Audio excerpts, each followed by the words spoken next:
Levantando-se Jesus, foi dali para o território da Judeia, além do Jordão. E outra vez as multidões se reuniram junto a ele, e de novo ele as ensinava segundo o seu costume. E aproximando-se alguns fariseus, o experimentaram, perguntando-lhe: é lícito ao marido repudiar sua mulher? Ele lhes respondeu: que vos ordenou Moisés? Tornaram eles: Moisés permitiu lavrar carta de divórcio e repudiar. Mas Jesus lhes disse: por causa da dureza do vosso coração, ele vos deixou escrito esse mandamento. Porém, desde o princípio da criação, Deus os fez homem e mulher. Por isso, deixará o homem a seu pai e mãe e unir-se-á à sua mulher.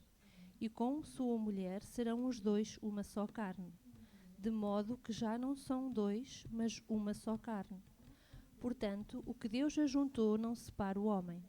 Em casa voltaram os discípulos a interrogá-lo sobre este assunto. E ele lhes disse: quem repudiar sua mulher e casar com outra comete adultério contra aquela. E se ela repudiar seu marido e casar com outro, comete adultério. Então lhe trouxeram algumas crianças para que as tocasse, mas os discípulos os repreendiam. Jesus, porém, vendo isto, indignou-se e disse-lhes: deixai vir a mim os pequeninos, não os embaraceis, porque dos tais é o reino de Deus. Em verdade vos digo, quem não receber o reino de Deus como uma criança, de maneira nenhuma entrará nele. Então, tomando-as nos braços e impondo-lhes as mãos, as abençoava. E pondo-se Jesus a caminho, correu um homem ao seu encontro e, ajoelhando-se, perguntou-lhe: bom mestre, que farei para herdar a vida eterna? Respondeu-lhe Jesus: porque me chamas bom? Ninguém é bom, senão um que é Deus. Sabes os mandamentos: não matarás, não adulterarás, não furtarás, não dirás falso testemunho, não defraudarás ninguém, honra a teu pai e tua mãe. Então ele respondeu: mestre, tudo isto tenho observado desde a minha juventude. E Jesus, fitando-o, o amou e disse: só uma coisa te falta. Vai, vende tudo o que tens, dá-o aos pobres e terás um tesouro no céu. Então vem e segue-me. Ele, porém, contrariado com esta palavra, retirou-se triste, porque era dono de muitas propriedades. Então Jesus, olhando ao redor, disse aos seus discípulos: quão dificilmente entrarão no reino de Deus os que têm riquezas. Os discípulos estranharam estas palavras, mas Jesus insistiu em dizer-lhes: filhos, quão difícil é para os que confiam nas riquezas entrar no reino de Deus. É mais fácil passar um camelo pelo fundo de uma agulha do que entrar um rico no reino de Deus. Eles ficaram sobremodo maravilhados, dizendo entre si: então, quem pode ser salvo? Jesus, porém, fitando neles o olhar, disse: para os homens é impossível, contudo, não para Deus, porque para Deus tudo é possível. Então Pedro começou a dizer-lhe: eis que nós tudo deixamos e te seguimos. Tornou Jesus: em verdade vos digo que ninguém há que tenha deixado casa, ou irmãos, ou irmãs, ou mãe, ou pai, ou filhos, ou campos, por amor de mim e por amor do Evangelho, que não receba já no presente o cêntuplo de casas, irmãos, irmãs, mães, filhos e campos, com perseguições, e no mundo por vir a vida eterna. Porém, muitos primeiros serão últimos, e os últimos primeiros. O nascimento da internet e redes sociais também levou à criação de influencers. Pessoas que, usando redes sociais, ganham milhões de seguidores e se tornam as celebridades do nosso dia. E todos nós sabemos que tais pessoas fazem todos os possíveis para que as sigas. Elas parecem sempre bonitas, falam de forma inspiradora e dão-te uma noção de qual boa a tua vida podia ser se fizesses as mesmas coisas do que elas. Ou seja, elas apresentam a ideia de seres um seguidor deles o mais atraente possível. O mais atraente possível. Bem, eu não sei se Jesus estivesse na Terra no século XXI, se usaria redes sociais ou não. Sem dúvida, alguém que faz milagres e fala com tanta sabedoria poderia ganhar muitos seguidores. Mas na perspectiva de muitos influencers hoje, Jesus estava a fazer algo mesmo errado. Muitas vezes Jesus não apresentou a ideia de segui-lo assim tão atraente. De facto, ensinou que ia ser difícil, ia incluir sacrifício. E na nossa passagem de hoje, vamos ver Jesus ser um influencer não muito bom neste sentido. Ele vai ensinar-nos que para segui-lo, alguém tem que deixar tudo, arrepender, como o Carlos já falou. Então, em Marcos 10, 1-31, nossa passagem de hoje, vamos focar nesta questão de deixar e seguir. Deixar e seguir. Estes são os dois verbos que eu quero que nós guardemos nas nossas mentes enquanto avançamos neste texto. Mas antes de entrar no capítulo 10, eu quero olhar para trás, brevemente, para alguns versículos nos capítulos 8 e 9. No capítulo 8 e 29, Pedro confessou que Jesus é o Cristo, o Messias, aquela pessoa enviada por Deus que ia conquistar todos os inimigos de Israel e estabelecer a justiça na terra. Pedro faz esta confissão e, respondendo a Pedro, em vez de dar um manifesto político, Jesus disse aos seus discípulos algo chocante. Marcos 8, 31. Então começou ele a ensiná-los que era necessário que o Filho do Homem sofresse muitas coisas, fosse rejeitado pelos anciãos, pelos principais sacerdotes e pelos escribas, fosse morto e que depois de 3 dias ressuscitasse. Isso é um ponto muito dramático em Marcos. Este versículo basicamente separa o livro em 2 partes. Mostra-nos quem Jesus é, o Messias, o próprio Deus, e a sua missão, que vai levá-lo à cruz. Então, Marcos 8 e 31 é a flecha que sai do arco, que vai determinar a direção do resto do livro, até cheguemos à crucificação. A partir deste ponto, em Marcos, tudo o que vamos aprender sobre o que significa ser um seguidor de Jesus vai ser à luz da morte e sofrimento do próprio Jesus, à luz do exemplo que ele vai dar.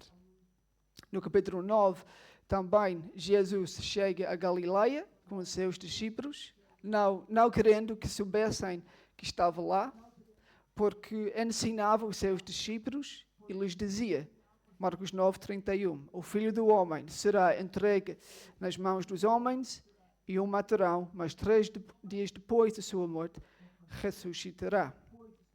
Pela segunda vez, Jesus confirma aos seus discípulos que está a caminho à cruz. E logo depois, na passagem de hoje, Jesus confirmará pela 3ª vez, nos versículos 32 a 34 do capítulo 10. Eu explico isso porque não quero que nós perdamos o que rodeia esta passagem em Marcos 10. Porque ajuda-nos bastante a compreender o que realmente significa ser um discípulo de Jesus. Pensando novamente nos 2 verbos deixar e seguir.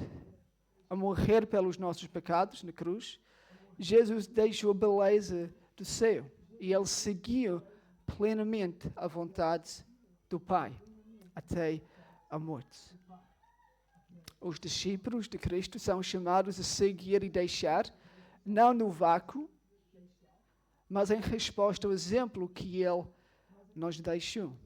E eu creio que Marcos colocou essa passagem aqui no seu evangelho para ensinar-nos o que significa deixar e seguir. E porque isso é vital na vida de todo cristão. Então, entrando na passagem, veremos 3 coisas que alguém que segue Jesus deixa. 3 coisas que alguém que segue Jesus deixa. Não sei, Manuel, se podes pôr na ecrã. O primeiro é os desejos errados do coração. Versículos 1 a 12. A deixar os desejos errados do coração. Uma regra que eu tenho é que quando tenho uma lista de coisas para fazer, eu sempre escolho o mais difícil primeiro, para que o resto do meu trabalho seja mais fácil. Então, estou contente que Marcos colocou a coisa mais difícil no início desta passagem, o divórcio. Vamos passar os próximos minutos a falar sobre algo que não é nada fácil, e a seguir vamos lidar com assuntos ligeiramente mais acessíveis. Vou partilhar convosco o que uma pesquisa na internet sobre o divórcio em Portugal revela. Diz o seguinte: Portugal foi o país europeu com a maior taxa de divórcios em 2020, registrando quase 92 divórcios por cada 100 casamentos. No entanto, em 2023, a proporção de divórcios em relação aos casamentos diminuiu para 47%.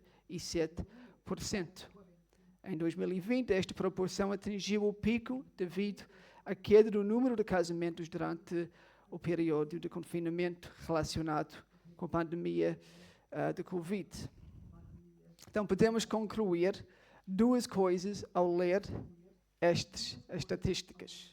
A primeira é que a nossa sociedade não considera o divórcio algo mau. 92 divórcios por 100 casamentos. Ok, será que é mau? E a segunda coisa que nós podemos concluir é que a nossa sociedade não considera o casamento ser algo importante. Não valoriza o casamento. O que a sociedade pensa e o que a Bíblia ensina sobre o casamento e o divórcio estão realmente em conflito. Enquanto cristãos, nós devemos valorizar o casamento e desencorajar o divórcio quando tanto possível. E o próprio Cristo vai explicar-nos porquê. A passagem começa com um detalhe geográfico, no versículo 1. Levantando-se Jesus, foi dali para o território da Judeia, além do Jordão. Jesus ia ficar aqui até ir a Jerusalém pela última vez, apontando outra vez para a sua morte. Mas também este território foi governado por Herodes, o mesmo Herodes que matou João Batista por causa de questões sobre casamento e divórcio, no capítulo 6. Então, por trás do discurso sobre divórcio está a crescente hostilidade contra Jesus. A mesma hostilidade que levou João Batista à morte está agora focada cada vez mais em Jesus. Por isso, no versículo 2, os fariseus chegam a Jesus com uma pergunta intencionalmente controversa. É lícito ao marido repudiar sua mulher?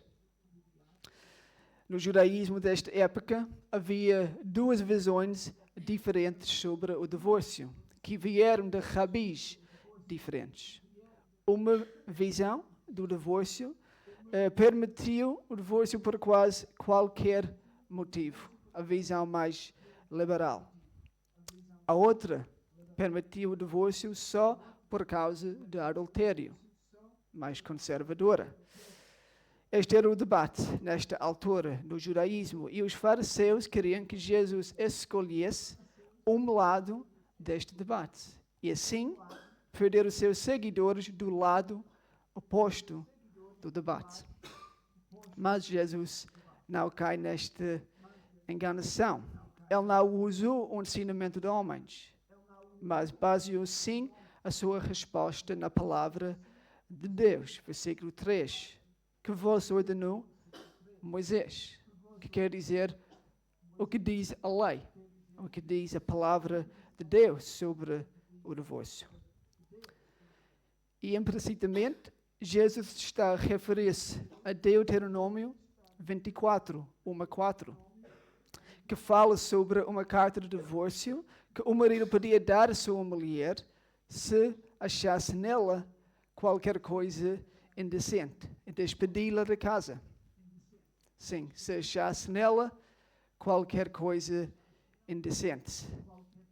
Uma frase que ia fazer qualquer feminista cair da sua cadeira. E a sua interpretação liberal destes versículos foi aplicada com razão. Um comentarista explica: a ala liberal dos fariseus tinha interpretado erradamente Deuteronômio 24 como ensinando que o divórcio era permitido por qualquer motivo, citando como justificações legítimas eventos triviais como a esposa estragar o jantar ou o marido simplesmente encontrar uma mulher mais desejável, desde que fosse feita a documentação legal adequada. Esta era a interpretação destes fariseus, mas na realidade, a passagem em Deuteronômio 24 não está a mandar divórcio ou até justificá-lo. Ela reconhece que o divórcio acontece e que é permitido apenas com determinadas restrições ou limites. De facto, esta passagem diz que depois de divorciada, se a mulher se casar com outro homem, mas o novo casamento não correr bem, o primeiro marido não pode casar-se com a mulher outra vez. E por quê? Porque a mulher, citando o texto, ficou contaminada por causa do divórcio e o novo casamento. O novo casamento sendo visto como se fosse adultério, porque não era a vontade de Deus em primeiro lugar. Então, o que é a visão consistente do divórcio no Velho Testamento? Malaquias 2:6. Eu detesto o divórcio, diz o Senhor. Eu detesto o divórcio. Voltando para a conversa entre Jesus e os fariseus. Os fariseus querem agarrar-se ao Deuteronômio 24, enquanto Jesus vai a outras partes do Antigo Testamento, nos versículos 6-9, usando a narrativa de criação, em Gênesis 1 e 2, Jesus dá uma visão positiva do casamento, que é importante. Não é apenas um argumento contra o divórcio, dá uma visão positiva do casamento. Jesus explica que desde o princípio da criação, no versículo 6, era a vontade de Deus que um homem e uma mulher se unissem e se tornassem uma só carne. Dentro da união de casamento, homem e mulher podem desfrutar um dom especial dado por Deus.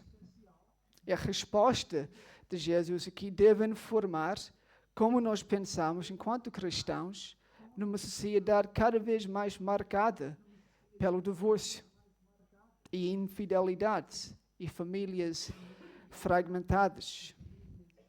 O casamento faz parte do bom plano de Deus para a sua criação, em que o homem, a mulher e os filhos podem ter felicidade e segurança. Pensem na turbulência emocional que uma menina passa quando seus pais se separam, ou na desorientação de um rapaz que é deixado sem orientação masculina, porque o pai foi-se embora. Será que a sociedade beneficia quando o divórcio é tão facilmente justificado como é hoje? Eu creio que não. E Jesus lembra-nos de quão valioso o casamento é. Mas parece que a explicação que Jesus deu aos fariseus deixa os discípulos com mais perguntas do que respostas. Então, nos versículos 11 e 2, pedem que Jesus esclareça o que diz, que era sempre o seu costume com os discípulos. E aqui afirma que se um homem, uma mulher abandonar o seu casamento, se casar com outra pessoa, é adultério. Então temos mais uma afirmação da boca de Jesus que o divórcio não é a vontade de Deus. Isso não quer dizer que o divórcio é imperdoável. Não quer dizer que não há mais nuances no Novo Testamento, porque há. O próprio Jesus e o Novo Testamento ensina mais sobre o divórcio, mas o ponto que Jesus está a fazer aqui, o problema principal aqui, não é apenas o divórcio em si. O problema é que os fariseus usavam a lei para justificar algo que não era a vontade de Deus. Eles usavam a lei para satisfazer os desejos errados dos seus corações. E nós vemos isso no versículo 5, de que os mais atentos entre vocês repararam que eu não falei. Por causa da dureza do vosso coração, eu vos deixo escrito esse mandamento. O problema do divórcio revela um problema até mais profundo. Revela algo que está errado com o coração humano. O divórcio mostra como o coração humano é egoísta, impulsivo e desobediente à vontade de Deus. Se vocês se lembrem do capítulo 7, Jesus ensinou que do coração humano vêm adultérios e várias outras maldades. O problema do divórcio é o problema do coração humano. O meu coração, o teu coração produzem coisas que não honram a Deus, nem aos outros. Coisas que já consideramos como imoralidade sexual ou infidelidade, mas também a raiva, a inveja, o egoísmo, mentiras, por aí fora. Tudo vem do coração humano. Os nossos corações são cheios de desejos errados, porque são contaminados pelo pecado. Então pergunta para nós, quais são os desejos que eu e tu estamos a guardar, que mostram uma dureza do coração? Para seguir Jesus, nós precisamos de deixar os desejos errados do coração. E até cristãos ainda lutam com os desejos errados. Romanos 7 fala sobre isso. Mas o que faz a diferença entre um cristão e o não cristão é que Deus está a trabalhar no cristão para mudar e renovar e transformar os seus desejos. E até quando um cristão falha nessa área, há graça para arrepender e voltar e seguir Jesus. Não é tarde. Deus é gracioso para perdoar-nos dos nossos desejos errados.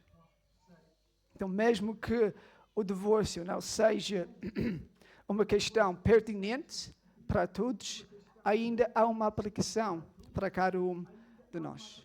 Será que estamos a deixar os desejos errados do nosso coração e seguir Jesus? Alguém que segue Jesus deixa os desejos errados. Também deixa o orgulho. Versículo 13 até 16. A deixar o orgulho. A minha irmã é uma professora do inglês numa escola secundária e, como vocês podem imaginar, ela passa muito tempo a repetir a mesma informação aos seus alunos. Há uma óbvia frustração que vem quando um aluno não apanha o que está a ser ensinado, apesar de ouvir repetidas vezes. Nessa segunda secção da nossa passagem, vamos ver os discípulos de Jesus ser alunos frustrantes neste sentido. No capítulo anterior, Jesus enfatizou a importância do seu cuidado por crianças e sua importância no seu reino.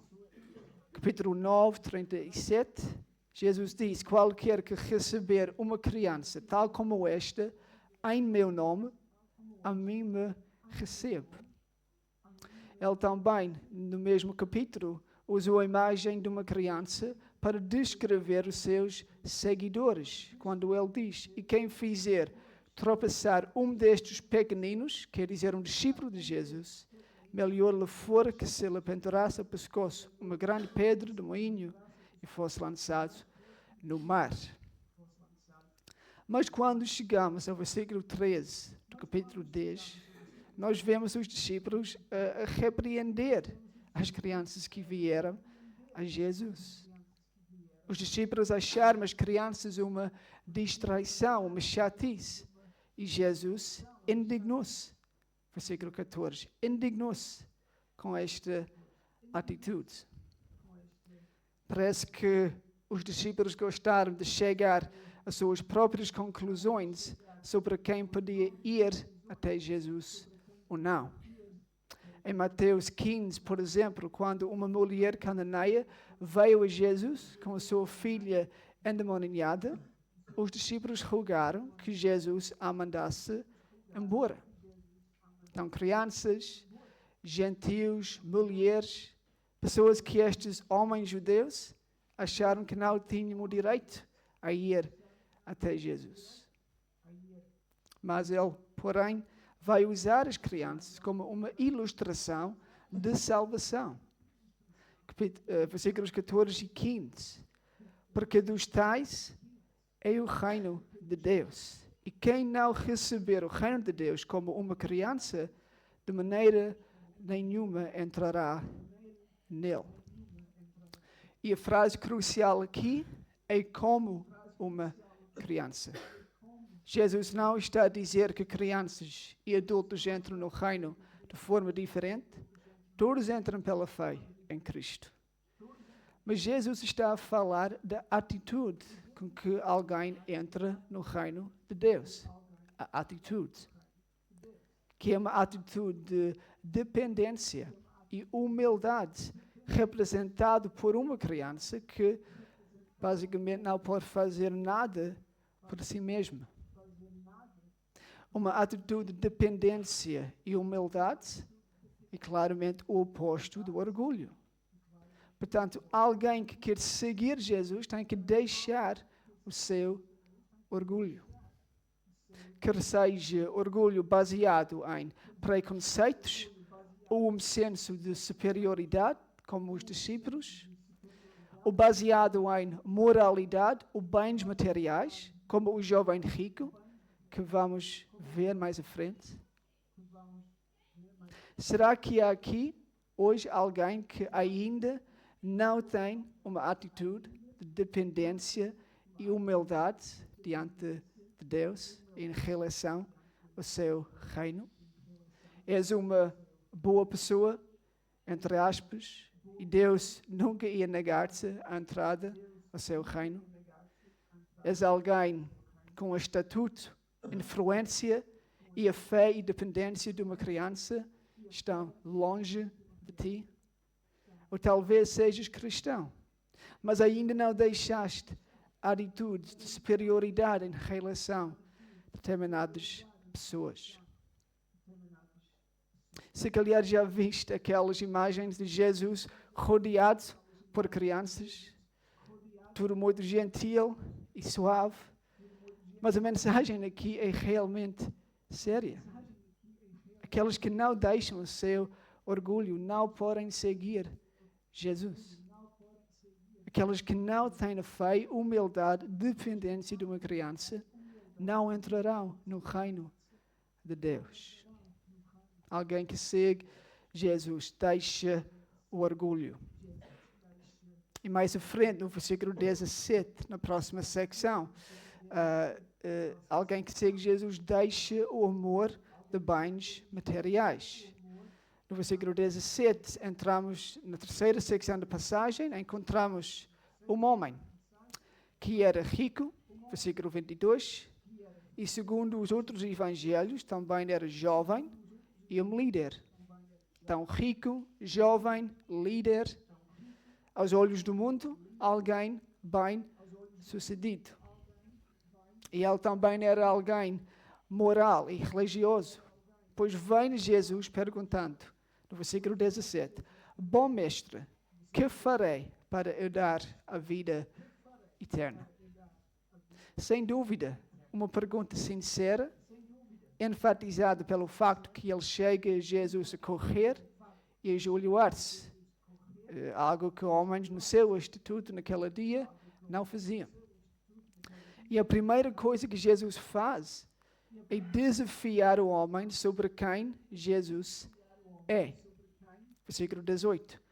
Porque me chamas bom? Ninguém é bom senão um, que é Deus. Se Jesus é bom e só Deus é bom, o homem tem que ser consistente e reconhecer a divindade de Deus. Se eu seja bom e só Deus é bom, então quem sou eu? É a pergunta basicamente que Jesus está a fazer a este homem. Jesus não está a negar a sua divindade, e sim a afirmá-la. E a segunda coisa que Jesus desafia é a moralidade do homem. No versículo 19, Jesus cita a segunda parte dos 10 mandamentos, que foca nos nossos relacionamentos uns com os outros, e o homem afirma que os tem guardado desde pequeno. Será que isso é verdade? Imagino que ele se esforçasse para guardá-los, mas sem dúvida falhou num ponto ou outro. E Jesus, sabendo que o homem tinha falhado, e fitando-o, o amou.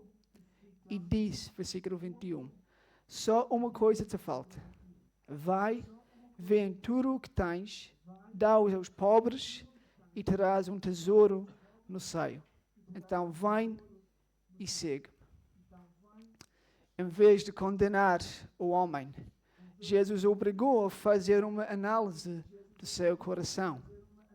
Jesus nunca ensina que a salvação vem pela filantropia. O que ele disse aqui é específico a este homem, específico a sua situação, porque este homem amou os seus bens materiais mais do que a Deus. E Jesus sabia que uma genuína obra de salvação ia ser mostrada pelo homem ao corrigir estas prioridades erradas. Ele tinha que priorizar tesouro no seio, em vez de tesouro na terra. Mas, versículo 22, retirou-se triste.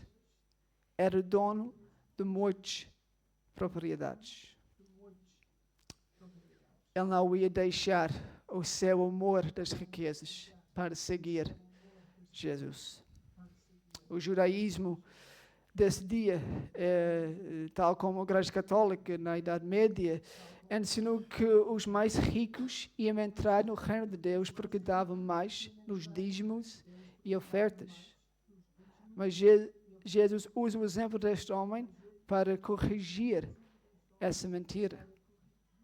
Ele diz, versículo 23, quão dificilmente entrarão no reino de Deus os que têm riquezas.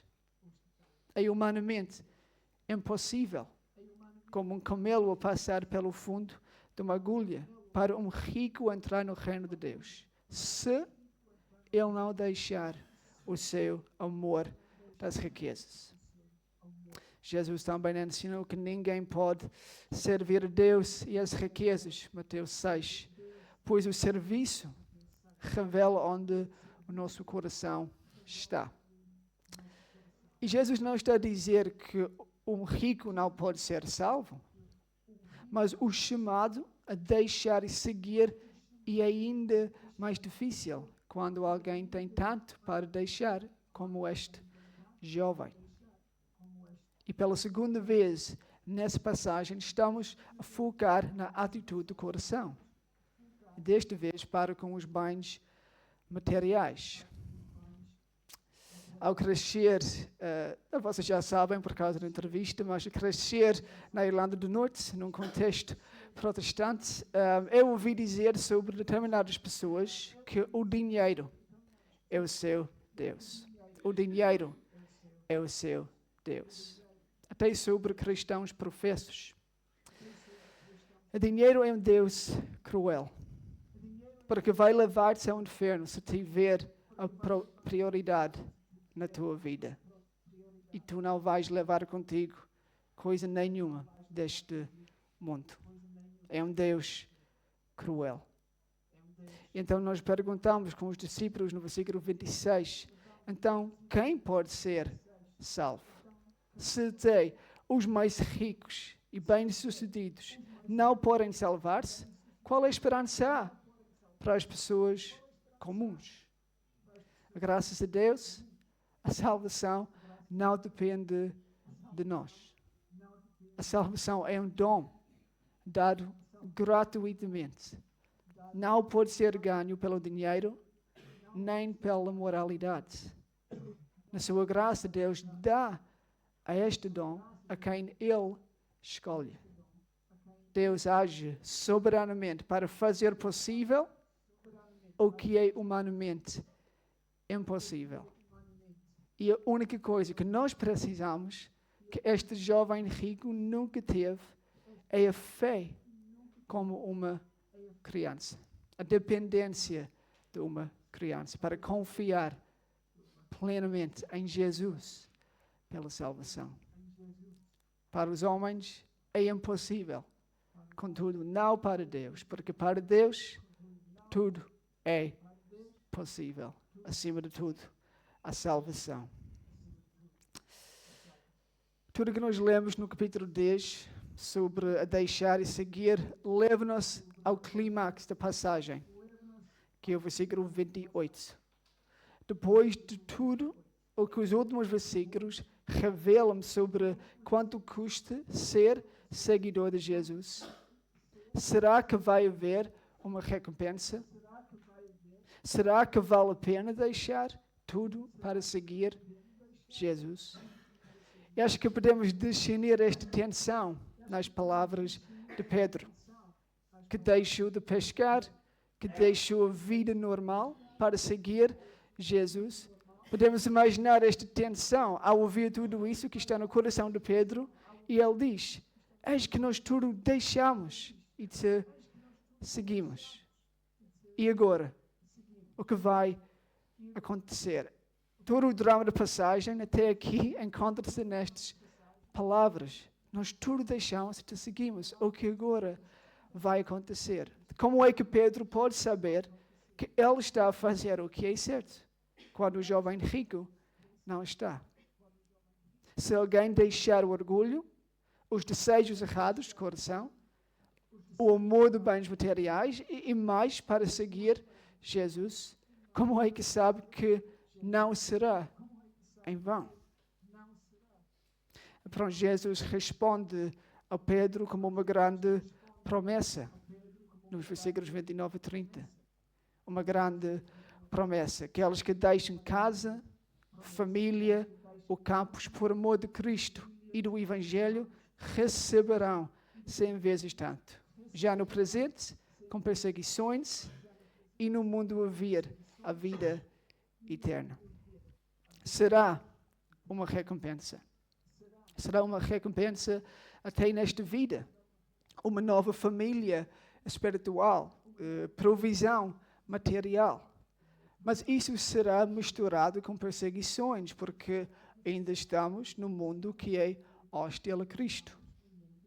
Mas além do presente, há a promessa de vida eterna, ainda mais importante.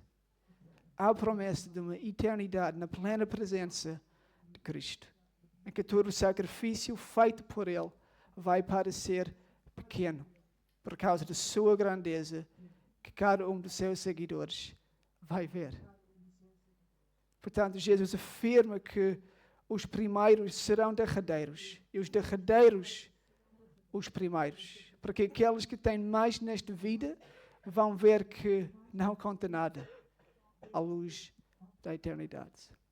Então, sim, vale a pena a deixar tudo e seguir Cristo, porque só Ele pode dar a esperança nesta vida e depois desta vida.